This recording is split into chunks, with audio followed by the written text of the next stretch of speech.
When I think back to 2018, I can't believe how meeting someone for coffee in Manchester turned into losing nearly everything I'd spent 40 years building.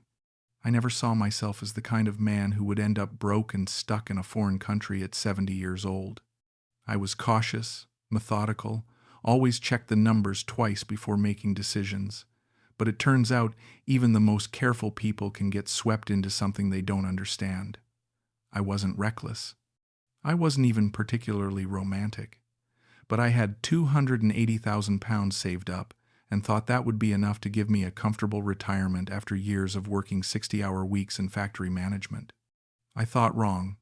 By the time I was 70, I was living in a one-bedroom apartment in Quezon City that I couldn't afford to leave, with £8,000 to my name and a pension that barely covered rent.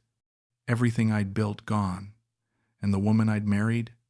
She had the house, the car, the business, and probably a new boyfriend, half her age, spending what was left of my money. I was 67 when I first started thinking seriously about retirement. I'd spent 43 years in Manchester just going to work, coming home, watching television, and going to bed. I felt like I was pretty boring, really. My colleagues used to joke that I was married to the factory floor because I had nothing else going on. I had £280,000 saved up.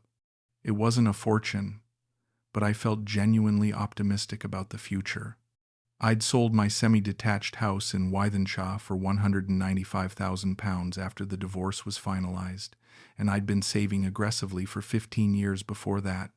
I had it structured as £240,000 in a pension fund and £40,000 in liquid savings, which I thought was responsible planning. I got married in 1978. We went on to have 2 kids, both boys. The marriage was fine for the first 20 years, nothing spectacular but stable. Then she met someone else at her book club, and that was that.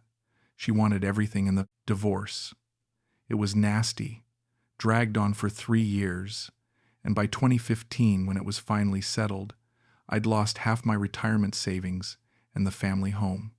By the time 2017 came around, I was 66 and completely exhausted from starting over. I'd been going to the Philippines for as long as I could remember. I tried to get there every single year for the past 8 years before my retirement, usually for 2 weeks in January. I felt like I knew everything that I needed to know about the country. Manila was chaotic but affordable. Cebu had beautiful beaches. The people were friendly, almost too friendly, but I appreciated it after decades of cold English reserve.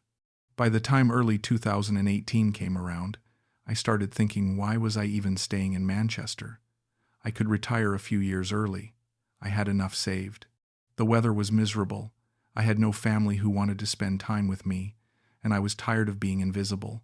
I could live in the Philippines on £1,200 a month comfortably. I could have a nice condo, maybe find a nice girlfriend who actually enjoyed my company, and I could be respected for once instead of just being another divorced pensioner waiting to die. A close mate of mine, Gerald, had just started dating a Filipino woman himself, and I was invited around for drinks at their place in Didsbury. There were quite a few people in our friend group there, maybe 10 or 12 of us, and because he was dating a Filipino woman named Cherry, she had some of her friends there as well. That's when I met this girl. She was 45 years old, extremely attractive for her age, and when we got talking, I found out that she'd actually been living in Manchester for around 7 years because she was married to a British guy who worked in IT. They were separated but not yet divorced, living in different flats but still technically married. Her name was Tessina. She had this way of looking at you when you talked that made you feel like you were the only person in the room. She asked about my work, my travels to the Philippines, what I thought about Filipino culture. She didn't ask about money, didn't ask what I did for a living exactly, just seemed genuinely interested in me as a person. We exchanged numbers that night. I didn't think much of it, honestly. She was married, I was too old for her, and I assumed she was just being polite. But 2 days later, she texted me asking if I wanted to meet for coffee. Then coffee turned into dinner. Then dinner turned into her coming back to my flat in Chorlton. She told me she was working as a care assistant for an agency, making about £900 a month after taxes.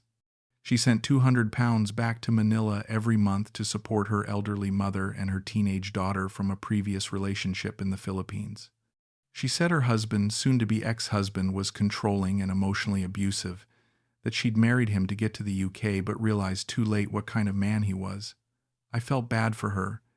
She seemed trapped, working long hours for little pay, stuck in a marriage that was over in everything but paperwork.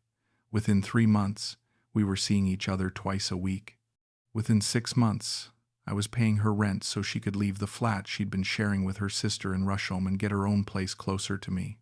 When I called my eldest son Paul and told him that I'd met someone and she's actually a few years younger than you, I could hear him sigh as if to say, "Here we go.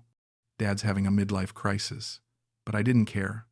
For the first time in years, life felt like it had purpose. Someone was actually happy to see me at the end of the day.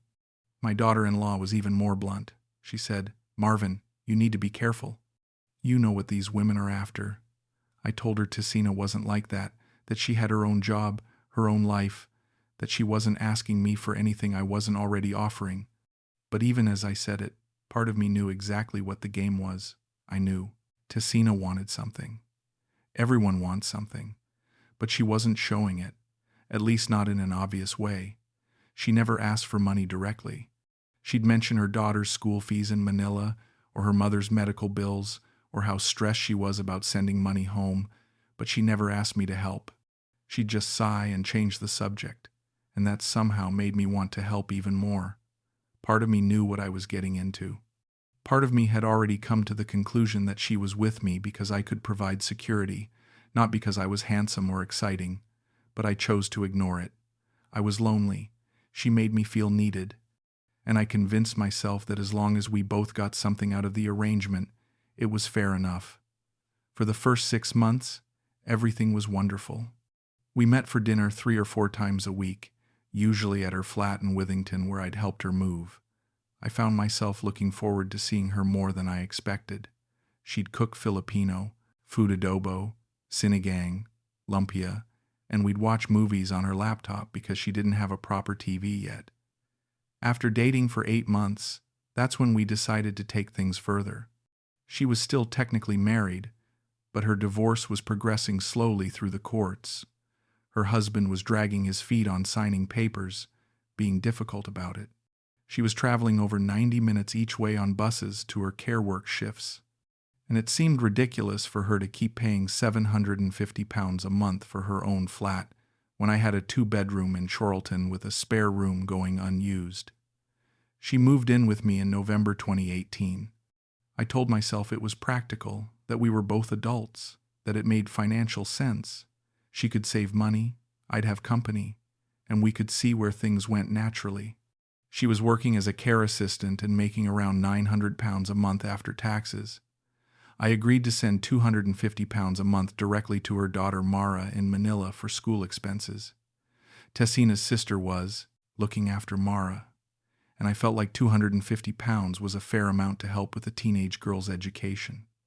I justified it by thinking that if I was serious about Tessina, I needed to support her daughter too. I was happy to make those changes because a part of me had always been looking for a connection and to have someone to go home to in the evenings. We'd cook together, she'd tell me stories about growing up in Tondo, and I'd tell her about my boys and how I wished they'd visit more often.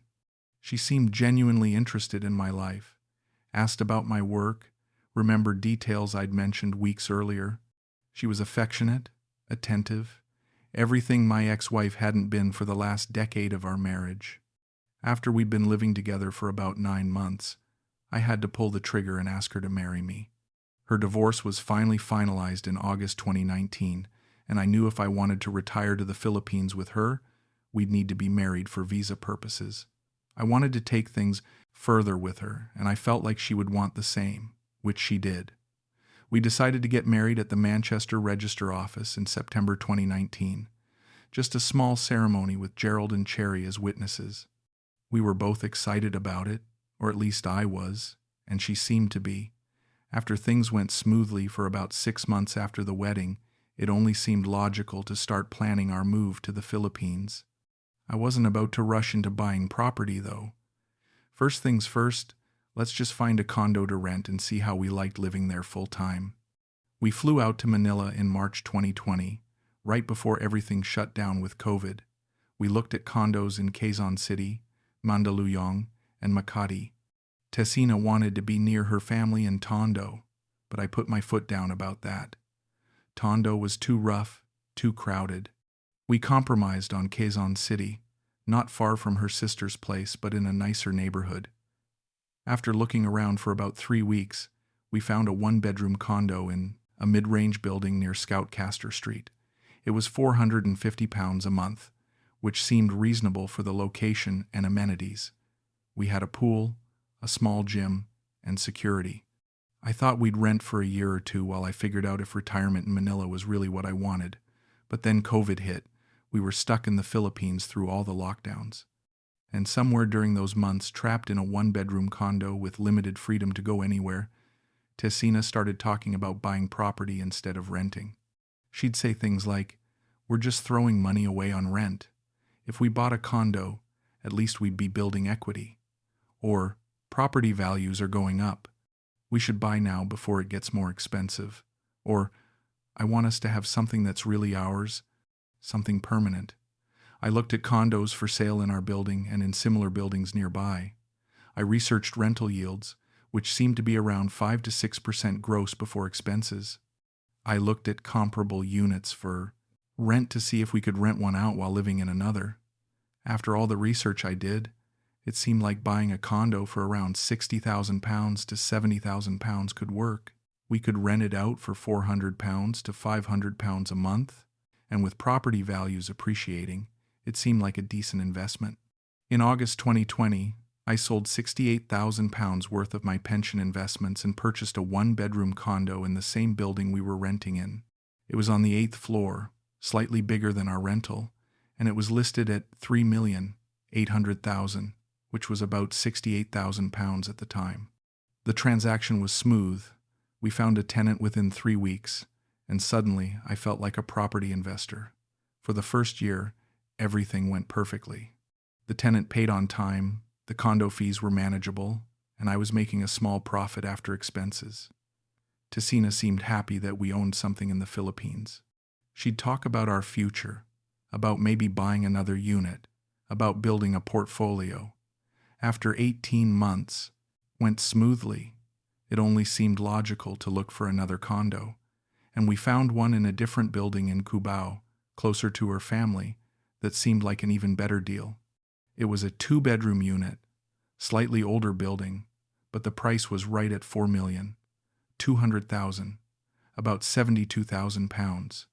I wanted to buy it, but unfortunately the foreign ownership quota had already been filled in that building.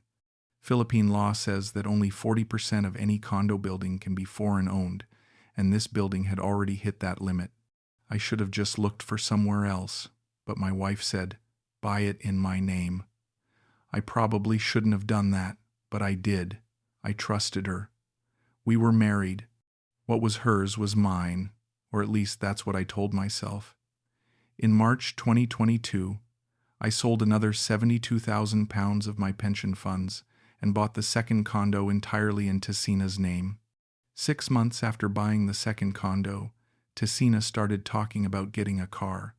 She said taking jeepneys and tricycles everywhere was exhausting, that we needed our own vehicle if we wanted to explore the Philippines properly, that it would make visiting her family easier. I looked at used cars in our budget: Toyota Vios, Honda City, Mitsubishi Mirage, all the practical sedans expats typically bought. I researched insurance costs, maintenance, whether I'd need a Philippine driver's license or if my UK license would work. The thing was, she had a point. Public transport in Manila was genuinely exhausting. We'd spend hours sitting in traffic on buses, getting soaked waiting for jeepneys in the rain, overpaying for grab rides because we didn't want to haggle with taxi drivers. I sold £18,000 worth of investments and purchased a 2019 Toyota Vios for 720,000 inches, June 2022. We bought it in her name because, again, I wasn't a resident and getting a car in my name would have been complicated. The first few months were great. We drove to Tagaytay, to Batangas, up to Baguio. I felt free, mobile, like I could actually enjoy retirement instead of being stuck in Metro Manila. Then, 8 months after buying the car, Tessina started talking about her family's situation. Her sister's eldest daughter needed money for college enrollment. Her mother needed a new roof on her house in Tondo because the old one was leaking every time it rained. Her younger brother needed help with his motorcycle payments because he'd lost his delivery job. I didn't send them money at first. Things might not go well between me and Tessina if I said no, and I couldn't bear the thought of having a miserable woman next to me ruining what was supposed to be my peaceful retirement. The first extra request was £800 for her niece's college enrollment at Far Eastern University. Tessina said it was a one-time expense, that her sister would pay me back over time, that education was the only way her family could break the cycle of poverty. I sent it in September 2022. 2 months later, the roof actually did need repairs. I went to Tondo with Tessina and saw the house myself, a tiny concrete structure with a corrugated metal roof that had rusted through in multiple places. Her mother was living there with 2 grandchildren, and water was literally dripping onto their sleeping mats when it rained. I felt like a monster if I said no. I sent £1,200 for the roof repairs in November 2022. Then her brother needed £600 for his motorcycle in January 2023. Then her sister needed £400 for medical bills in March. Then her mother needed £350 for her diabetes medication in May. Every time, she brought it up gently at first. Every time, I said I was going to say no, but she just kept pushing and pushing. They're my family, Marvin. You have your kids who can take care of themselves. My family has nothing. You're the only one who can help them. By mid-2023, I wasn't just sending the original £250 a month for her daughter. I was sending an additional £400 to £600 a month for various family emergencies. My budget was supposed to be £1,500 a month total, including rent, food, utilities, everything. I was spending closer to £2,200 a month, and no matter how many times I looked at the figures, I couldn't explain where it was all going. It was her personal expenses, nails every 2 weeks, hair treatments monthly, new clothes constantly. It was family requests that never stopped. It was restaurants 3 or 4 times a week because she didn't want to cook. It was property maintenance fees that somehow kept going up. It was nights where I gave in when I didn't want to because it was easier than arguing. We lived in Quezon City most of the time, in the condo I'd bought in my name. The daily routine was fairly relaxed. I'd wake up around 7 a.m., make coffee, read news on my phone. Tessina would sleep until 9 or 10, then spend an hour getting ready. We'd go out for lunch, walk around SM North, EDSA, or Trinoma Mall, come home for a nap during the hottest part of the day. Evenings were either cooking at home or going to restaurants in Timog or Tomas Morato. I was starting to enjoy the rhythm of it, honestly. Manila was loud and chaotic, but I liked having something to do every day. I liked that people smiled at me in elevators, that security guards said, "Good morning, sir," like they meant it, that I wasn't just another invisible old man. But when we went to Tondo to visit her family, I felt genuinely uncomfortable. The streets were narrow, crowded, filled with children playing in the roads and vendors selling food from carts. Her mother's house was tiny, maybe 30 square meters total, with 5 people living there at any given time. But the family was warm, welcoming. They'd prepare a full meal, even though they clearly couldn't afford it, insisting I eat more, calling me Kuya Marvin, even though I was older than all of them. One thing I noticed very quickly being in the Philippines was how cheap everything seemed at first, but how the costs added up in ways I didn't expect. A meal at a local carinderia was 80, but Tessina wanted to eat at restaurants where meals were ut 500 each. A tricycle ride was ut 30, but she insisted on taking Grab everywhere for ut 200 per trip. Nothing was expensive individually, but collectively, it drained my budget. I learned some basic Tagalog, salamat, kumusta, sanang CR, but I struggled with real conversations. I made a few expat friends at a bar in Quezon City called Beerman. guys from the UK, Australia, and the US who were in similar situations.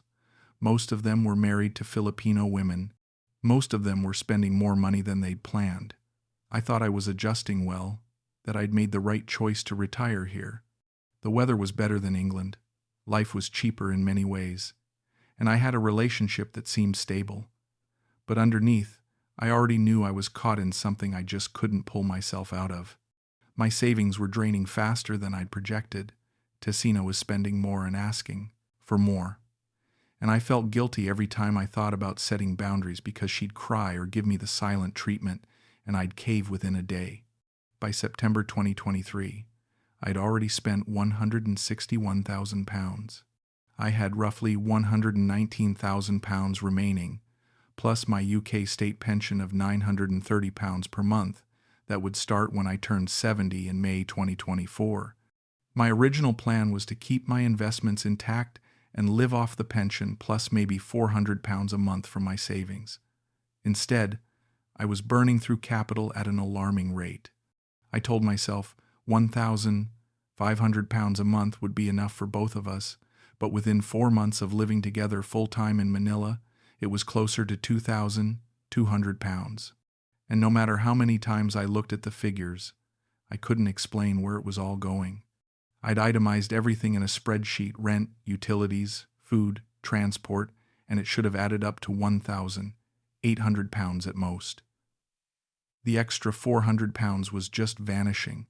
It was Tessina's personal expenses that I hadn't fully accounted for. She got her nails done every 2 weeks at £1,500 per session. She got her hair treated monthly at a salon in Trinoma for £3,500.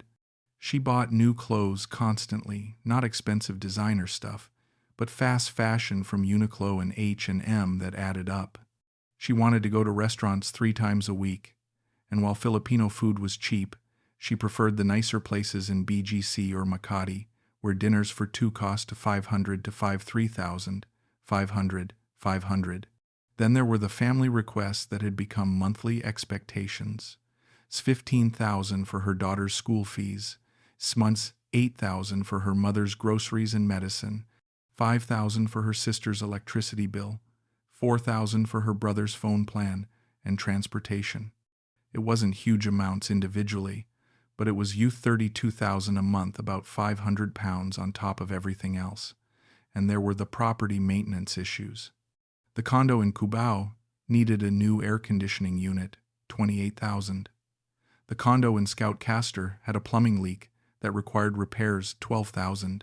The car needed new tires, $18,000. Every month there was something.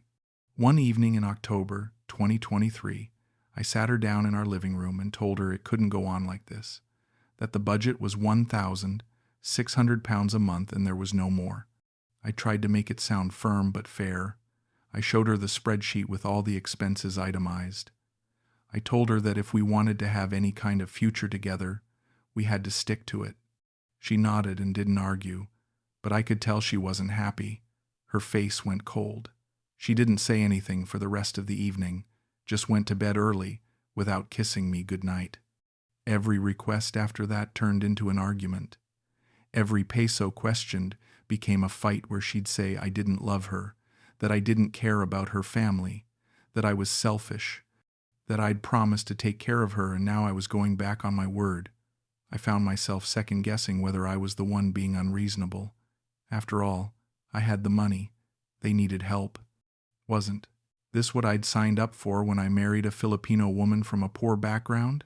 Things did change after we'd been married for about a year in a way I wasn't expecting. Before the wedding, Tessina never asked for anything from me beyond the £250 for her daughter. She seemed content with simple things: cooking at home, watching movies on Netflix, taking walks in the park.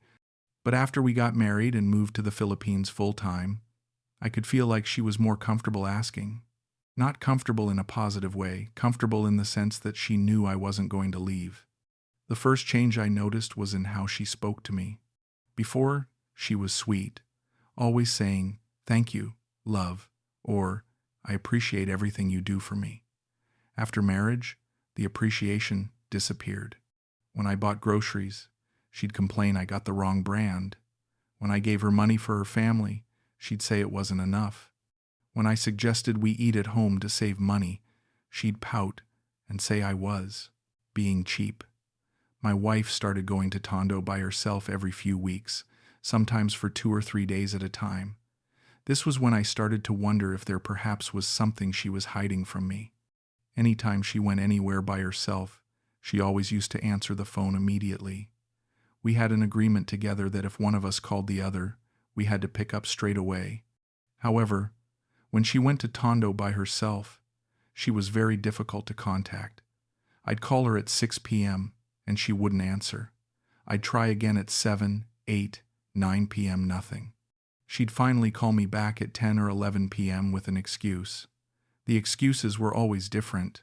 Going with her family to visit someone in the province, no signal, accidentally leaving her phone at her mother's house while they went to the market, no battery on the phone because of an electric brownout in Tondo. Phone signal was terrible in that area. Couldn't receive calls. I tried to ask her about it directly once. Tessina, why can't I reach you when you're with your family? It makes me worried. She brushed it off, saying I was being paranoid, that her family needed her attention and she couldn't be on the phone with me all the time. I chose to let it go because I didn't want to seem like a jealous, controlling husband. But it happened again on the next trip to Tondo and the trip after that. I'd call at random times, morning, afternoon, evening, and she'd rarely answer. When she did answer, I could hear background noise that didn't sound like her mother's house. Music, men's voices, the sounds of a busier place than a small house in Tondo. At this point, I was definitely sure there was something going on. But what could I do? Accuse her without proof? Demand to go with her every time she visited family? I had no leverage. Everything was in her name except one condo. If I pushed too hard, she could just lock me out of my own life. I wasn't looking at her the same way anymore. The trust was broken, even if I couldn't prove exactly what she was doing. I felt like a fool every time I sent money to her phone. I felt like a bank account with a heartbeat, not a husband.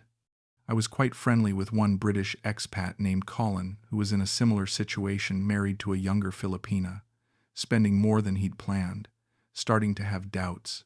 And when I told him I'd put the second condo entirely in Tessina's name, I remember him just shaking his head saying, "Mate, never put anything in her name. Not the house, not the car, not a bank account. The moment you do, it's hers, and you've got nothing." I just didn't want to hear it, though. I told him my situation was different, that Tessina and I had trust, that we were actually married, unlike some of these guys who were just with bar girls. By the time January 2024 rolled around, I had £108,000 left and my pension was still 4 months away. I knew I couldn't keep spending £2,200 a month anymore. I had to do something, set a boundary, make her understand we were running out of money. I tried to sit her down again and have a serious conversation. "Tessina, we need to talk about money. I've spent over £170,000 in 3 years. If we don't cut back now, we're going to have nothing left." She looked at me coldly and said, "So what do you want me to do? Tell my mother she can't eat? Tell my daughter she can't go to school? You knew what you were getting into when you married me." That response shocked me. It wasn't the sweet woman I'd met in Manchester. It was someone who felt entitled to my money, who saw me as an obligation rather than a partner. The conversation ended with her storming out and staying at her sister's place for 3 days. When she came back, she didn't apologize. She just acted like nothing had happened and immediately asked for $8,000 for her brother's medical emergency. I felt awful. I couldn't believe I'd let this happen. Every day I felt more trapped. The house I'd paid for didn't feel like mine. The car I'd bought sat unused because she took it whenever she wanted. The second condo was generating rental income, but it went straight into her bank account, and she never offered to contribute it to our household budget. In March 2024, about 2 weeks before my 70th birthday, we were planning to go to Tondo for her niece's birthday celebration. We hadn't been there together for such a long time, maybe 2 months, because every time I suggested visiting her family, Tessina would say they were busy or that it wasn't a good time. We took a jeepney from Quezon City, then a tricycle through the narrow streets of Tondo to her mother's house. When we arrived, I was looking forward to seeing her family, maybe having some of her mother's cooking, just having a normal family gathering. But when we got there, something was immediately wrong. Her mother looked confused when she saw us, like she wasn't expecting us. Her sister seemed nervous, avoiding eye contact. Her niece, the birthday girl, wasn't even there. "Where's Angela?" I asked. Tessina's face went pale. She said quickly, "Oh, she must be out with friends." "You know teenagers," her mother said in broken English. "Angela's birthday was last month, March 2. Today is March 17. I looked at Tessina. "You said her birthday was today. You said that's why we were coming." She couldn't meet my eyes. She mumbled something about getting the date confused, about thinking we were doing a late celebration. I didn't make a scene in front of her family, but I pulled her aside outside the house. "Why did you lie about the birthday? Why are we really here?" She tried to deflect, said she genuinely got confused, that we could still have a nice visit. But I wasn't letting it go this time. "Tessina, you've been lying to me about coming here. Every time you visit alone, I can't reach you. What's going on?" She finally broke down, not in a genuine crying way, but in a defensive, angry way. "Fine. You want to know? I've been spending time with my friends. I'm 47 years old, Marvin. I can't just sit in a condo with you every day. I need my own life." "What friends? Where?" I pushed. She wouldn't say at first, but after more pressing, she admitted she'd been going to a video bar in Quezon City, not Tondo. She'd been going there with her cousin and some other women 2 or 3 times a month, drinking, singing, meeting people. Meeting people? "What kind of people?" I asked, already knowing the answer. "Just friends, men and women. It's just socializing, Marvin. You wouldn't understand because you're—" She stopped herself. "Because I'm what? Old? Boring? Not Filipino?" She didn't answer, which was answer enough. I found out more over the next week. I talked to her sister, who reluctantly admitted that Tessina had been seeing someone she'd met at the video bar. A younger guy, mid-30s, who worked in construction. Her sister said it wasn't serious, that Tessina was just having fun, that she still cared about me. But that wasn't even the worst part. When I pressed her sister about the money I'd been sending for family emergencies, she looked uncomfortable. "What money for emergencies?" she asked. "The £800 for Angela's college enrollment. The £1,200 for your mother's roof. The £600 for your brother's motorcycle." Her sister shook her head. "Angela got a scholarship. She didn't need enrollment money. The roof was fixed by my brother for $15,000, and we all chipped in. I don't know anything about motorcycle money. My brother doesn't even have a motorcycle anymore. He sold it last year." I felt sick. I couldn't believe it. Everything made sense now, why Tessina was always asking for money for her family, why she kept me away from Tondo when she visited alone, why she was so hard to reach. I asked her what was real and what wasn't, and she finally, after days of me pushing, admitted parts of it. The college enrollment money, she'd kept it because Angela got a scholarship, but she forgot to tell me. The roof money, she'd exaggerated the cost and kept the difference. The various other family emergencies, some were real but inflated, some were completely made up. "Where did the money go?" I asked her. She said she'd been saving it. "For what?" I demanded. "For myself, for my future. You're 70 years old, Marvin. What happens to me when you die? I need something of my own." That was a shocking realization. I'd spent 3 years with her at this point, and for a big portion of that time, she'd been lying to me to get money out of me. Not all of it, some of the family requests were legitimate, but she'd been systematically inflating costs and pocketing the difference. "How much did you take?" I asked. She wouldn't give me an exact number, but based on what I could piece together from her sister, it was probably £3,000 to £4,000 over 2 years. Not a fortune, but it was the betrayal that hurt more than the amount. And the guy from the bar? She swore she hadn't slept with him, that they were just friends, that she needed male attention because I couldn't give her what she needed anymore. I didn't believe her. The way she talked about him, the way she got defensive when I asked questions she'd done more than just drink and sing with him. By the time April 2024 came around, I sat down with my laptop and did the full accounting. I needed to see exactly how bad the damage was. Opening amount. I had started with £280,000 when I first started planning retirement in early 2018. Itemized losses. Condo 1 Scout Castor, QC, £68,000. Condo 2 Cubao, QC, £72,000. Toyota Vios, £18,000. Monthly living expenses, 5 years, £1,800 divided by month times 60 months equals £108,000, higher than planned due to inflation and lifestyle. Family support beyond agreement. Approximately £14,000 over 4 years, at least £3,000, 4,000 of which was stolen, misused. Total spent, £280,000. What remained? Savings left. £0, completely depleted. Property owned in my name, 1 condo in Scout. Castor worth approximately £65,000. Market value income. UK state pension. Started May 2024 at £930. Month, what was recoverable? When I eventually sold the Scout Castor condo in September 2024, after agent fees, capital gains taxes, and various other costs, I got back £58,000. The property had actually lost value due to oversupply in the Quezon City condo market. I'd effectively lost £222,000 of my £280,000 retirement savings. And what did I have to show for it?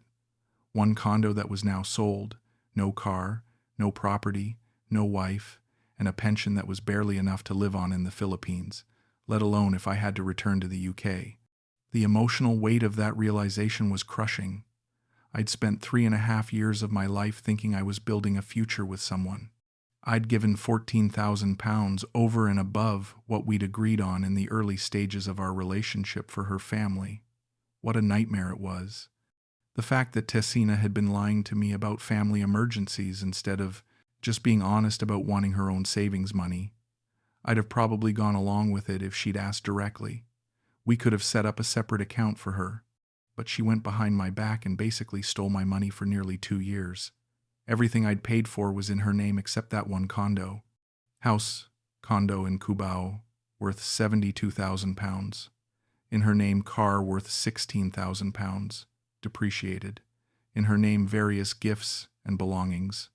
In her possession, total value she kept approximately £88,000. I had no legal claim over any of it, other than the fact it belonged to my wife. But did I really want her to be my wife now after what I'd seen and learned? The first night after the full truth came out, I couldn't even stay in the same condo as her. I went to a cheap hotel in Cubao called the Eurotel, paid $1,200 for a basic room, and just lay on the bed staring at the ceiling trying to process everything. I didn't know if I should just return to Manchester immediately and file for divorce from the UK. But then I started thinking about the practical reality. The Scout Castor condo was in my name. It was my only asset. If I left the Philippines and she stayed there, what was stopping her from just living in it or renting it out and keeping the money? Philippine law is complicated for foreigners, and I didn't know if I could manage the property from abroad. For the first week, I stayed in that hotel, eating instant noodles and cheap tapa from the 7-Eleven, trying to figure out my next move. My pension had just started £930 a month, which was $68,000. It sounded like a lot in pesos, but after rent, food, utilities, and occasional medical expenses, it wasn't much. She tried calling me repeatedly for the first 3 days. I didn't answer. She sent texts. "Marvin, please come home. We can talk about this. I'm sorry. I made mistakes. But we can fix this. You can't just leave me. We're married. Fine. If you want to throw away everything, That's on you. On day 5, she showed up at the Eurotel lobby. I don't know how she found out where I was staying. Maybe she asked the expat friends we had in common. She tried to hug me when she saw me. I pulled away. Marvin, please. I know I hurt you, but we can work through this. Lots of couples go through rough patches. Rough patches? Tessina, you've been lying to me for years. You've been stealing from me. You've been seeing another man. I told you. He's just a friend. Nothing happened. I don't believe you. And even if that's true, you still stole thousands of pounds from me by lying about your family. She started crying. Real tears this time, I think. I was scared. I didn't know how else to save money for myself. You control everything. I control everything? I gave you everything. The car, the condo, money for your family, everything. But it was always your money, Marvin. I wanted something that was mine. Can't you understand that? Part of me did understand. Part of me knew that. Being with a 70-year-old foreign man with all the power in the relationship was difficult for her. But that didn't excuse the lies. It's already over, Tessina. You can keep the Cubao condo, you can keep the car, but it's over. She shifted from crying to anger very quickly. Fine. You think you can just leave me with nothing after making me waste 4 years of my life? I'm 47 years old. I could have been with someone younger, someone who could actually make me happy. Then go be with him. I won't stop you. I will. And you'll be alone. An old man with no friends, no family, stuck in a country that's not even yours. She left after that. I didn't see her again for 2 weeks.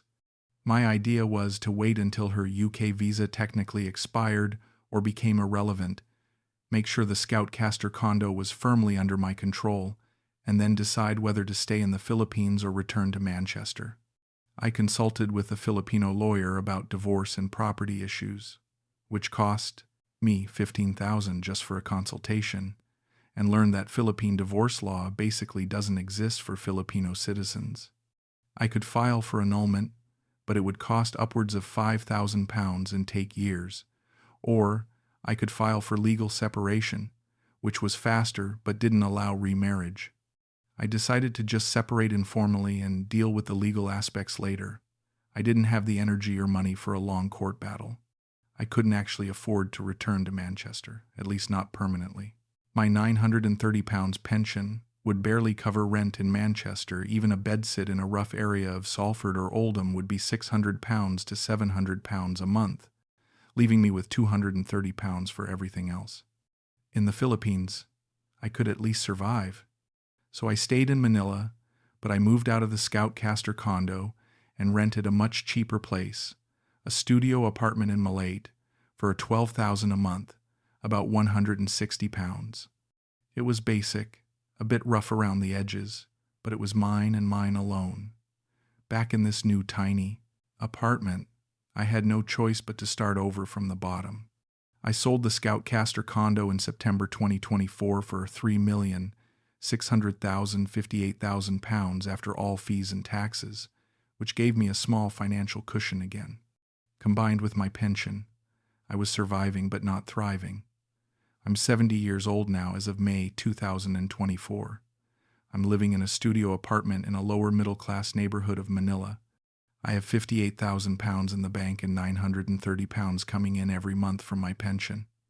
You can't comfortably retire on that anywhere in the UK. In the Philippines, you can survive, but you're not living the retirement dream. The anger has never left me. The bitterness stayed in everything I did after the separation.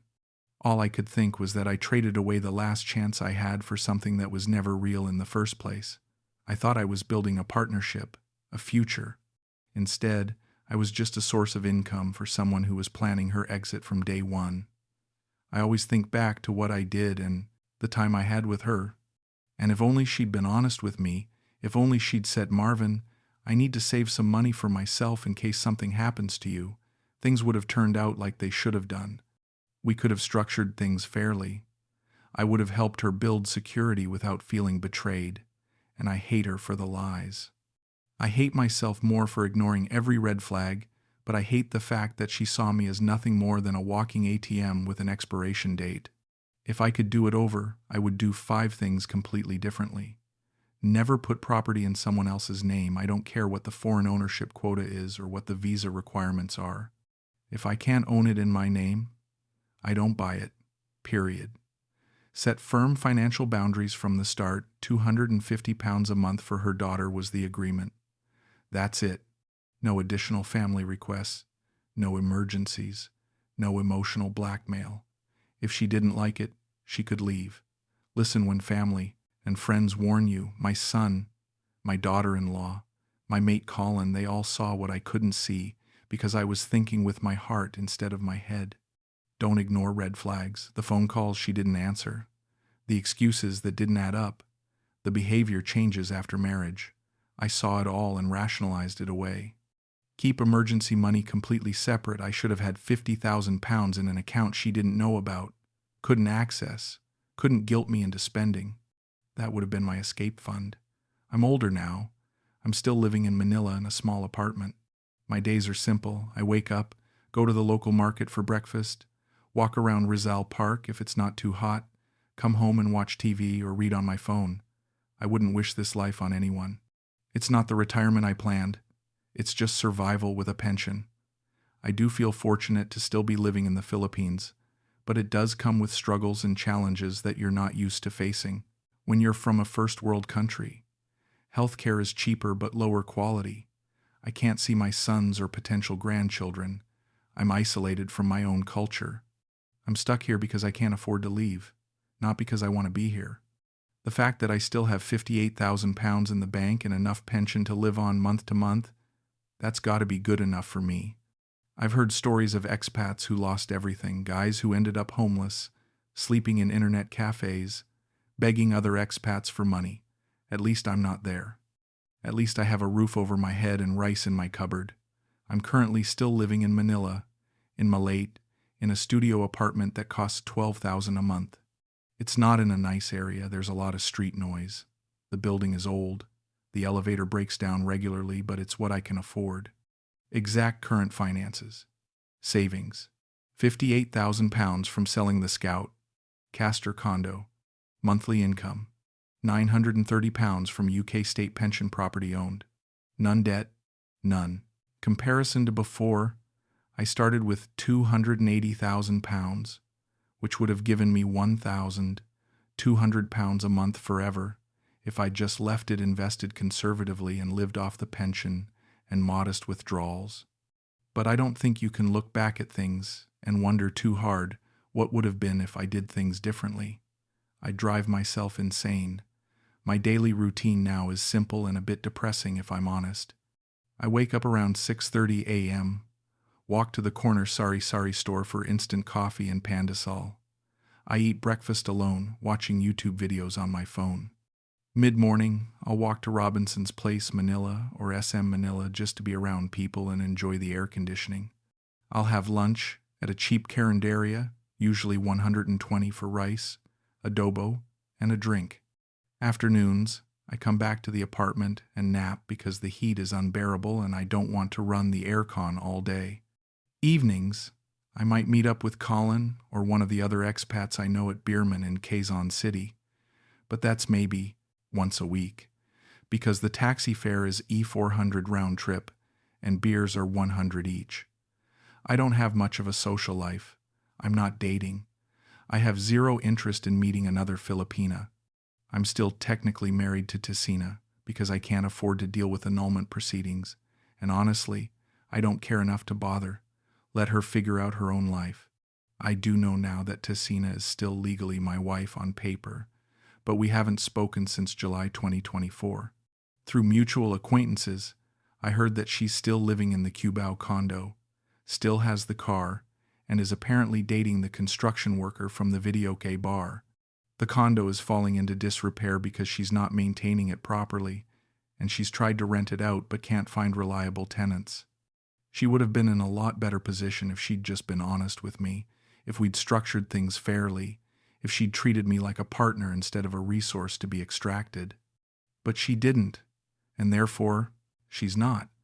The Philippines itself is a beautiful country, and I'm sure, in fact, I'm guaranteed that there are real and genuine people here, and there are genuine relationships between foreigners and Filipinos. I've met couples who seem happy, who've built real partnerships based on mutual respect. But there are also people like Tessina who see foreign men as walking bank accounts, who are willing to lie and manipulate to get what they want. I'm not saying everybody's like that. In fact, I know most people aren't. But it's common enough that every expat I've met has either experienced it themselves or knows someone who has. I'm telling this story because I want other people out there, other guys out there, to know what can happen.